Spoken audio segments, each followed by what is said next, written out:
I took a side job cleaning houses in lingerie and ended up at my professor's place by accident, and while I can handle it like an adult, he's been dodging eye contact for months and I'm worried it's going to mess with my grades.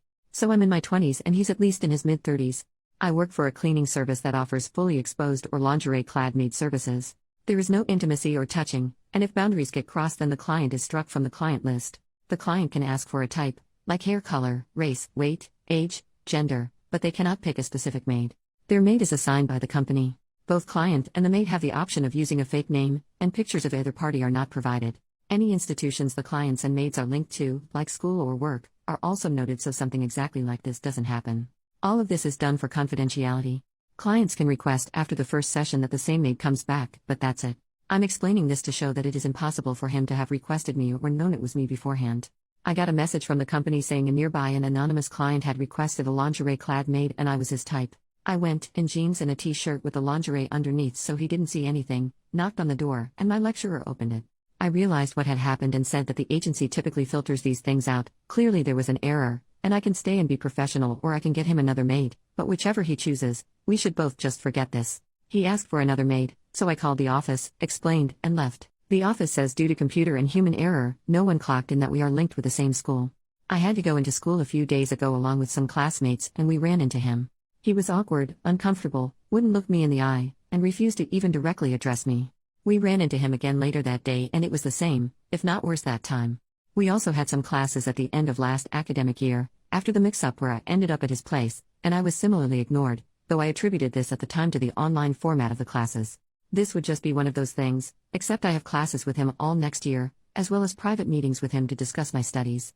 These have to be done with him, are compulsory, and can affect my grade. While I know that I can act professionally, I am concerned that he cannot, as it has been several months and he is still not passed it. I am putting a lot of time and money into this, and if this is how he will act for the remainder of it, I feel I will not get what I paid for it and that my grade will suffer. I do not know how best to progress. I cannot afford to let my grade go to crap, but talking to him might make things even worse. Any advice? Top comment: clearly a lot of the people giving you advice here don't work in academics. I do. For the love of God, don't put anything in writing unless you actually want to get him fired. He is not going to give you a bad class participation grade if he is the one preventing you from participating by ignoring you. As for meetings with him, just meet for your degree the way you would if this had never happened. If you treat this brusquely and professionally, he will eventually too. If you must address it, at the end of your meeting, while you're leaving, say I would really appreciate it if you would keep what I do for a living to yourself. Obviously I am giving you the same professional courtesy. I would love it if we could pretend that incident never happened. Don't put anything in writing. For the love of God, do not show up to his house again, even to leave a note in his mailbox. That's how you progress into stalking. Don't do anything crazy to make him notice you in class. Offer to participate the way you always would. Do your meetings with him as if this never happened. Update: 1 month later, he reported me. I booked a meeting with him during office hours so I could clear the air, as was suggested on my last post, and then followed it up with an email that simply said that his school is starting up again and its final year. I'd like a chance to meet with him to talk about my dissertation and make sure he approved of the topic before I launched into it, something that is completely standard and everyone else is doing, but was somehow enough to panic him.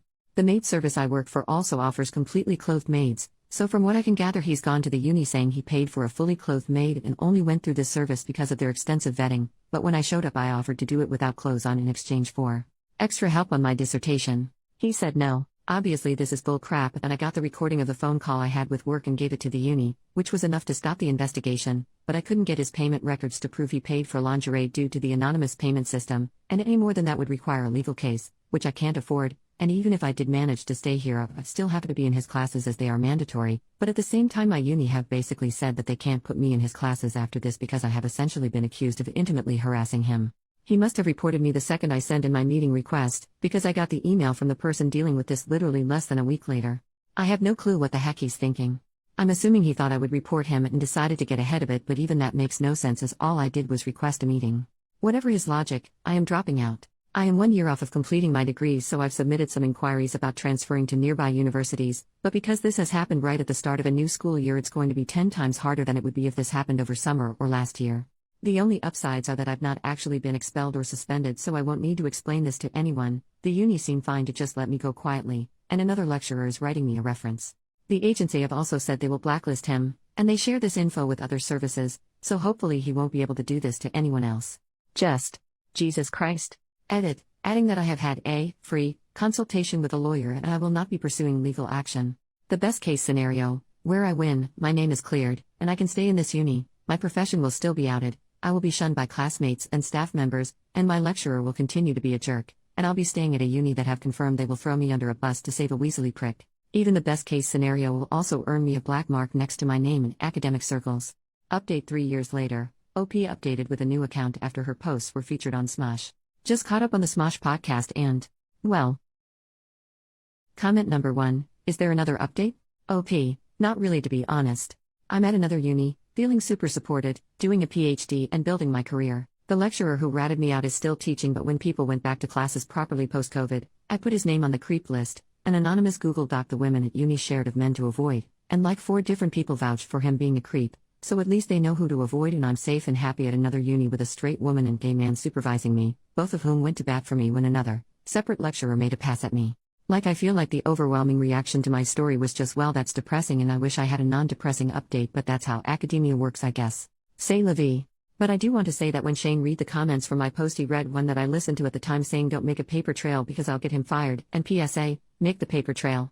I really regret listening to that guy, which I only did because he said he was in academia. Assuming it's a guy because that's advice a guy in academia would give. I would still have had to leave the uni even with a paper trail, and I'm probably better off at my current uni than I was at my old one, but if I'd made the paper trail they probably would have at least refunded part of my tuition, and I wouldn't be scraping to fund the PhD now. Comment number 2, glad you're doing well, and that people at your old uni know that the lecturer is a creep. Sucks that he still has a job though. OP, yeah, I'm glad I'm doing well too. I would love to be able to say that something worse happened to him, but the consequences of his actions are literally just a Google Doc. What shocked me was the other women who vouched for him, as in saying they also had weird experiences with him, because I honestly thought it was just me. Hopefully one day he'll be creepy to the wrong woman. But hearing my words from like 3 years ago read out to me while I was on the treadmill is definitely making top 3 weirdest moments of my life lol. Comment number 3, saying don't make a paper trail because I'll get him fired, and PSA, make the paper trail. Oof, that comment is terrible, you're totally correct. Anyone who has dealt with any sort of scary, bad, or uncomfortable situation, whether in the workplace, school, or just in life, always make a paper trail. Document everything, even if it's small. If you have to take it to a boss, school leader, or police, etc., the best thing you can do to have a situation taken seriously and rectified is to have some sort of tangible proof that something has happened by documenting and listing whatever the issue is. Even if it's verbal comments that you don't have audio proof or witnesses for, you have more luck being helped if you have made notes of those comments over time, than if you just go in saying so and so said this. Glad you're in a better place now. OP, yeah. I just never expected to be in that situation, so when the top comment was like, hi OP, I'm in academia and here's what you do, I just went with it. If I could go back and tell myself one thing, it would be document everything. Hearing the comments read back, I got mad all over again, but mostly at myself for just going with what I was told back then. I even dug up the post and there were multiple people telling me to be careful that I don't upset him because I had the power in that relationship, which is just wild to me now considering how everything turned out, but at the time I fully went with it. Honestly, I probably wouldn't have even made the update if I wasn't so annoyed at those commenters, and Shane reminded me how annoyed I was when he read them out lol. Commenter number 4, holy crap, I remember this one and finding it insane. That guy was for sure a creep and I was pissed to hear he had tried to blame you, but at least other people know to avoid him. Thank God, hoping you've been feeling better at this new uni. OP, I'm doing so much better at this new uni, thank you. I was actually at this uni first, then switched to the one this guy worked at, so now I'm back at the OG and I don't know why I ever left, to be honest.